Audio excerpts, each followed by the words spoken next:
All. So nice to see you. We're thrilled that you're here. And we want to jump in. We're having a conversation today about sort of the ethics of memoir, and it's something that you engage with right in the beginning of your book. I'm just going to go off camera while you talk about this, but how did you go about, I know, with your mom specifically, but in general, this business of writing about real people and real experiences? Well, I think that is a real challenge for all of us as we are navigating story writing, telling true stories. So in my case, my mom was alive while I was writing the book, and I knew that she was so ill that the chances that she would be alive when the book came out were very slim. And that freed me personally from her judgment. But when it comes to the ethics, my mom didn't want me to write the book. And then in the process of me telling her that I was writing a book, and she didn't know the details, she knew that there was some survival aspects. She actually participated, and I did a lot of it in email so that I would have records in case my publisher was just slightly concerned. What if there was a lawsuit? And to make sure I kept all my materials. And so I started emailing her questions where I would say, Mom, I have this memory and I was wondering if it's accurate. Can you tell me what you remember about X or whatever, about this time at the ranger station or whatever? And I did that with all my siblings, and I would just bring up a subject, like an area. I wouldn't tell them my memory. I would say, I'm thinking about that time we heard something on the roof. What do you remember about that? Do you remember anything? And so I interviewed multiple people and asked them the same question just to see how much, overlapped naturally, and also how much even other people's stories had in conflict. And then I would compare them to my own. So that's the way that I tried to be honest. But I also had a really good base from my own journals. Not that that wasn't biased, because of course it was a child's perspective. It was, only one perspective. But I think talking to people really helped me flesh it out. And I know that a lot of us aren't able to talk to the people involved for a variety of reasons. Sometimes that's not available to us. Sometimes they're no longer alive, and sometimes they don't want to talk to us. But if you can, I think giving them the chance to tell their story, they might not like it at the end of the day, that your version, but at least you heard them. I agree with you completely. It's very much along the lines of what I've been sharing about my own experience. There was also, I'll ask one other question and then I'll open it up to the group, but there was also a good question. Someone was asking about like second drafts. What's the work that you do in the second draft? I know you've published a bunch of essays. I just read one that you wrote for Time. Can you talk a little bit about how, like, what happens to you between the first draft and the second draft of material? So I'm not 100% sure how common this is, but I don't think it's particularly uncommon. I do my first drafts by hand so that I feel very connected to it. And so when I type it into whatever my computer system, my Google Docs basically is what I work with, sometimes a different program. But when I type it in, it is already going through the editing stage at that point. Now it's going to look like a first draft on the screen, or you might call it a first draft, but for me, it's no longer a first draft. My first draft is by hand. I send things out really quickly upon writing them. So my entire book was really a first draft. I mean, it was a second draft in the sense of it was by hand. And I think that I would put on my editor's hat while I'm typing it in.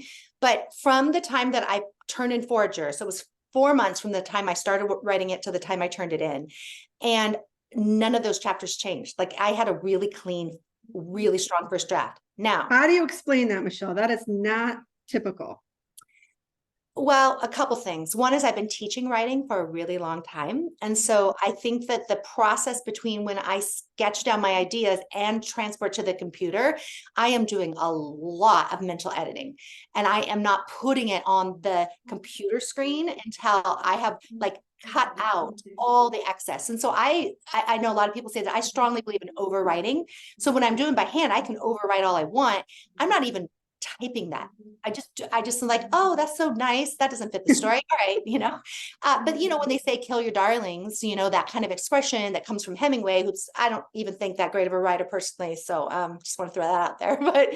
But he certainly definitely has sparse writing, and it is amazing what happens when you allow some white space. And I think that overwriting is natural and it's great, but the editing requires us to get rid of things. And so I get rid of a lot before an editor ever sees it. And then when the editor sees it, this is true for magazine writing and book writing. My editor hired a fact checker, right? Who was like doing all that. She came back with, I think, 480 questions that I had to address and verifications. And that was really extensive. And I had to go through everything. It wasn't that we made so many changes, but it was a couple things we took out. So we didn't have to worry about the legality. We just she's like, if you take out that sentence, does it hurt the book? And I'm like, you know what? Kind of not. I liked the sentence, but we don't have to say that word, if it might be defamatory or whatever. So I would say that the great thing about an editor, and it's so painful sometimes, is they don't care about your babies at all. And so they'll just recommend you take stuff out that really honestly doesn't serve the story. And that's useful. And so I allow first draft to second draft, or whatever you might want to call it, second to third. I allow an editor to see that and just give me guidance. And I trust that the person doing that, that's their job. And I would not trust a friend to do that. I think a friend would care about my feelings. So a lot of writers have a study buddy or somebody, accountability partner. I have an accountability partner who I talk to once a week, who we just talk about what we're doing, but we don't read each other's stuff because we feel like we're going to applaud, right? And we're going to be like, oh, that was so great. I don't need that. I mean, we all need that in our lives, but maybe not professionally. That's not the most useful thing we can acquire. So as soon as you can find an editor who doesn't care about your feelings, the better, I think. It sounds so harsh, but it's really painful the first couple of times. And then most of the time, I cannot think of a time at the end of the day, didn't really honestly think that getting rid of that served the story. Made it cleaner. Time did that with me. She's like, I don't want all this stuff. And I'm like, oh, okay. She's like, that's, I don't care about that, So yeah. Okay. Who else has a question for Michelle? Tess? And then Jessica, and then Lily. Michelle, hi. Thanks for being here. And I just can't even tell you how much I loved your book. And I just admire so much just how much you endured and then were brave enough to write about it. So thank you. I have a question for you about just the subject of time. So a lot of your book, or just about all of it, is written in present tense. And you do have a couple of places where you, you'll say, I don't know this yet, but Yeah.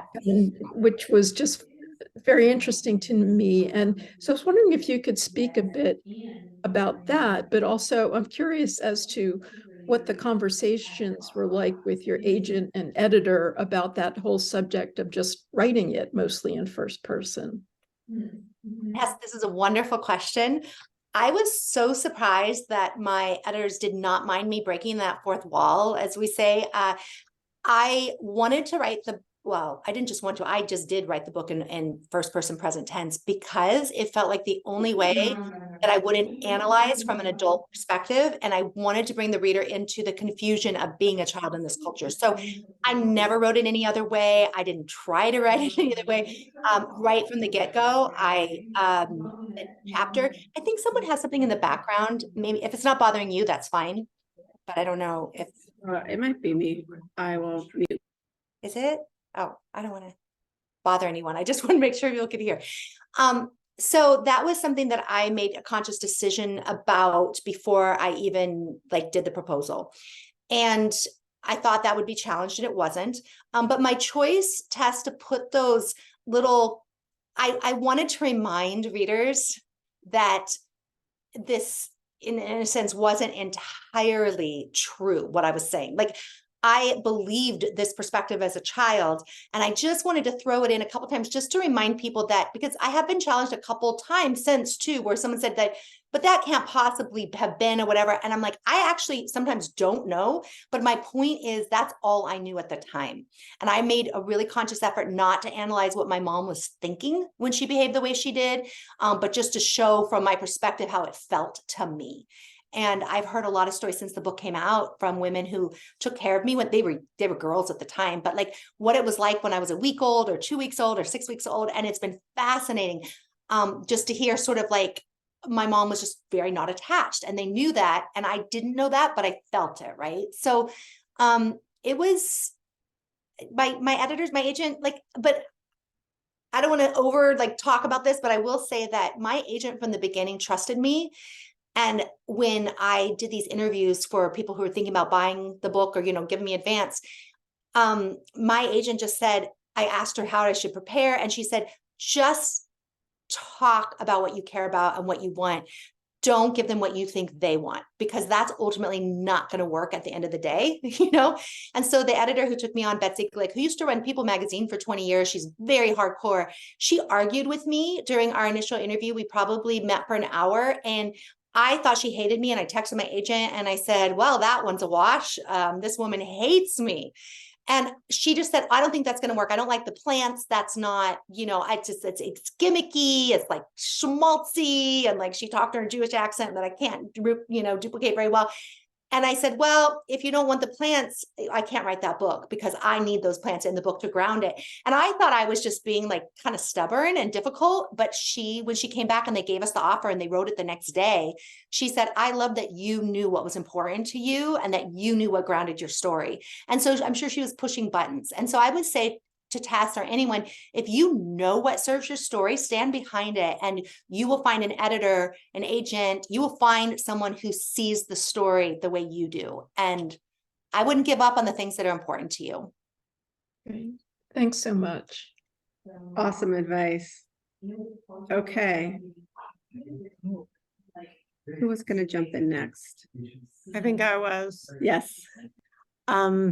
Hi, Michelle. Thank you so much. I have a question that is a little bit related to what you just said, but like really about the sort of the interview process and how you use it and what you do with when the people you're interviewing come back with like memories that are in contradiction to either what your version is or what you want to say. Like, how do you navigate like people disagreeing with you essentially in their memories? Well, first of all, grow thick skin, because people are going to continue to disagree with you on everything you write forever.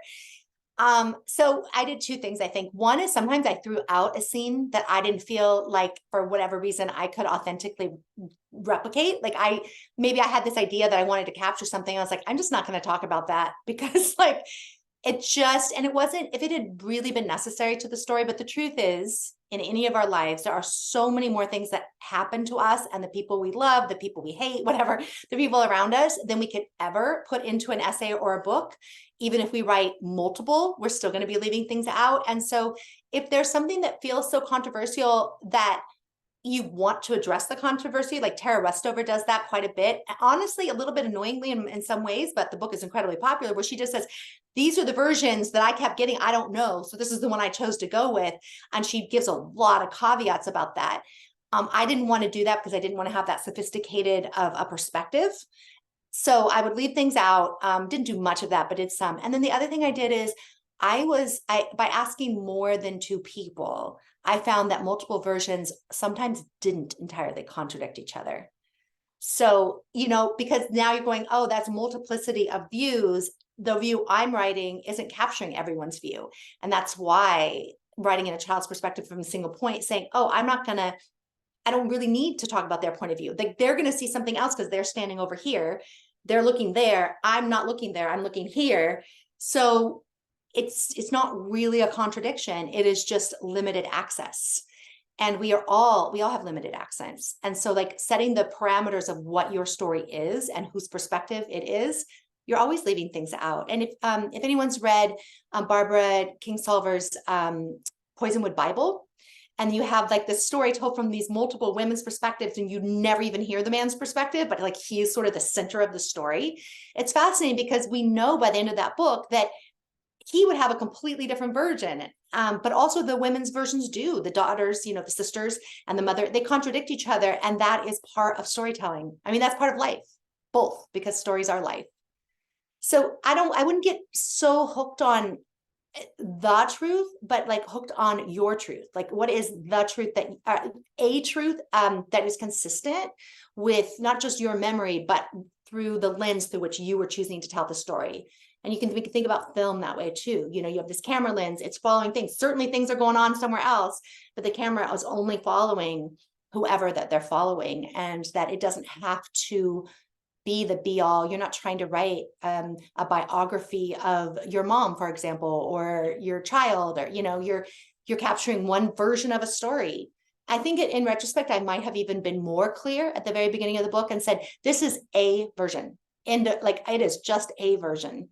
It's a version of one version of my life that is like, but it's not the truth of the wider picture. It is the truth as far as I know it, but like, from my perspective. Does that help at all? Who was next? Lane?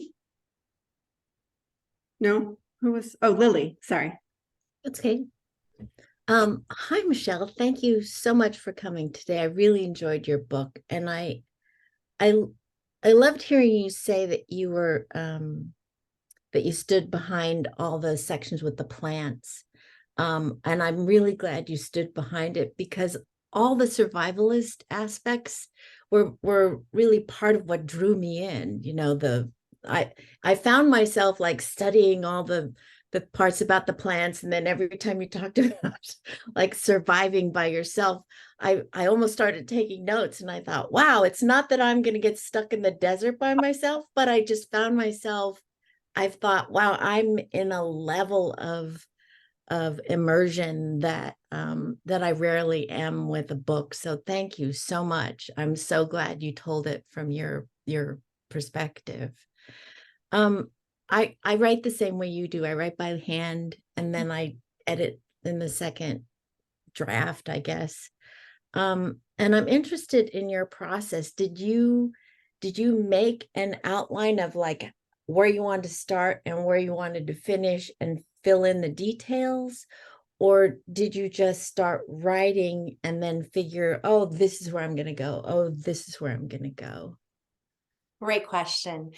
As a writing teacher, I think a lot about craft and structure. So I could never personally write and just see where it goes. Like, that is not in me. I feel that a story has to be crafted. I think you can free write everything in every day. That's beautiful to get ideas, but that's not, in my opinion, a project, right? Like, once I commit to a project, then I have to know how many words am I writing roughly. So when I did the contract for this, they gave me, I had to hit between 75,000 and 100,000 words. That's pretty normal, but like, that's in my contract. Great. Now I have that, right? So what I did is I wrote all the plants, and that was big for me. I had more than 17 plants, but, and I put them on index cards, and then I had a series of scenes that I wanted to put in. And I literally, really old school, put them on index cards and put them out on a carpet, so like I could visually see these things. And then I put any scene that I thought fit with a plant. And then I started looking at, and so they didn't have a lot of words on them. But then I would look and say, does that scene tell the same story, the same basic plot point that another scene does? And if so, which is the cleanest to write, which is the more interesting, whatever that. And I just threw away, I didn't really throw them away. I put them in a pile, but like, I got rid of scenes that didn't either serve the story or duplicated a point in the story, so that I knew which scenes were going to go with each plant. And then I didn't know the order necessarily of everything, but I was going in chronological order. So to some degree, what I found is like, oh, that's too big of a gap. And then I just intentionally, which may not be as evident unless you're a close reader, I skipped 3 years. And I skipped 3 years because my hospital years, I felt, would just be so redundant for the reader. And they would just be like, they'll be reading the same thing. And I was like, I don't even know how to capture that realistically without boring a reader. So I'm just going to say 3 years later, and I had that like written in the text, and the editor said, no, you don't need it. It's pretty clear by the time you start the new chapter that you are 13 now and used to be 10. I don't know if it was clear for the reader or not. We tried to make it clear without, punctuating it with a separate like graphic or whatever. And I don't know if anybody, probably, I don't know if you've heard my interviews, but I just wrote a screenplay. I was just talking to my director this morning, and we're on hold right now only because of the strikes. And when I did the screenplay, what was so wonderful is scenes that I didn't get to put in the book really make sense in film. So the film has so many different scenes. And so I've been playing in different spaces because, when you're visualizing something is so different, you can't have the interior, we're not doing any voiceovers. So I captured a lot of what she's feeling, and now I have to like show that on the screen. So I mentioned that simply to say, you never know what other project, another book, another, something else where you can use all those beautiful things you want so bad, but don't fit your particular story. So I'll say one more thing on this is the structure that I chose, which was a 10-year structure on the mountain.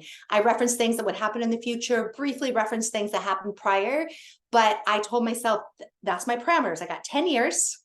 I have, this one location. I can move off the location, but I have to start there and I have to end there. And like, I'm framing it by the location of the mountain. And that was very intentional structurally. But as a teacher, I have seen students really flounder so much because they don't know the parameters of their project. And so for me, setting that up is how I decide that I'm in a project. Like you have all these ideas, but then like when you decide what your parameters are, that's when the actual project starts. In my opinion, that's how I work. Great. That's really Thanks. brilliant. I mean, to take a look at what are the parameters that you know of, as just as a starting point, and laying things out, like laying out what you know. And don't you find that after you've laid out what you know, that other things like clarity comes after that, and other things, and how to organize and prioritize and structure, right? But you just start with the obvious, right? Which sounds easier than it is, honestly. Yeah. Like if you're working on a project right now, I assume you all are, setting those parameters, but they're your own rules. You're the one who makes those rules, but you got to stick to your own rules, I think. Yeah. Because it's art, it's not life, like it has to have an artistic, container to hold whatever it is, whatever story you're trying to tell. Okay, who wants to ask the last question? Carmen.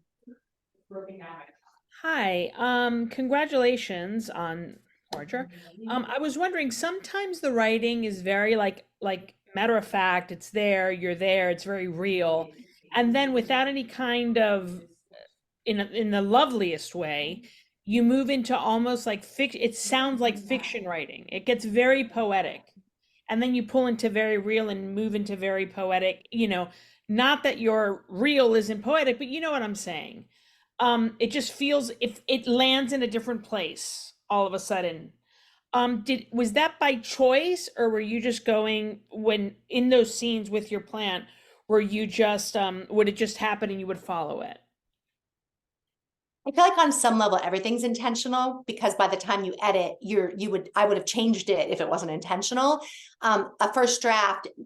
So what I found is the plants I wanted to be scientific, because I wanted them to be like, but not like scientific, like they came out of the computer, but like they were from my mom's notes, from my notes. I wanted those to be bland the way that she was, like in the sense of like, I want them to be really like, this is what a plant is for. And then I want the girl voice to be constantly shifting between thinking she's supposed to behave in the way that this very religious, strong structure that also science follows, that this is the way she wants to think. But then like that emotional and poetic language, like she's both things, both and, right? Like she can't be only one thing, because every time she starts feeling and she's in the feeling language, then she's roped back in to the reality of the structure of her life. And I wanted to do that seamlessly. And it's so interesting. I'm really glad you caught that, because I know it's slightly jarring. And I know there's been some people who complain about that, like it's not consistent. And I know it's not consistent, because I don't feel that our memories and our internal process is ever consistent.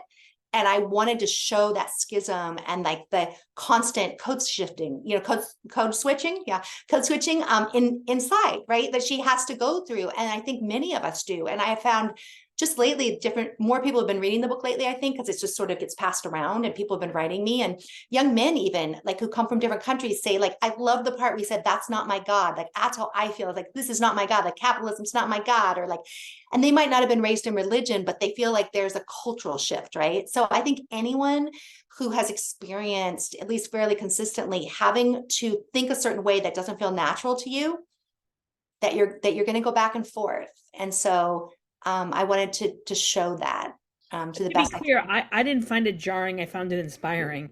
It was really nice to all of a sudden be in a different. I found that you caught the essence, the words to the way it was written for me brought in that essence that you're describing was your goal. So awesome, you hit your goal. Obviously, at least for me.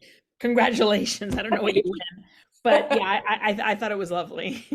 Thank you. I'll mention that my younger sister, who I call Beck in the book, she came in for the book opening, and so she lives on the East Coast, and she flew in, and she was saying, she said, always our whole lives, you lived in the clouds, and I was always rooted on the earth. And so she said, so like, I expect this book. I didn't show anyone in my family before it came out. Like, I was like, come to my book opening, and if you're uncomfortable, then you can talk back. But my older sister, of course, didn't come, but my younger and brother and sister came. And my younger sister said, you were always like that.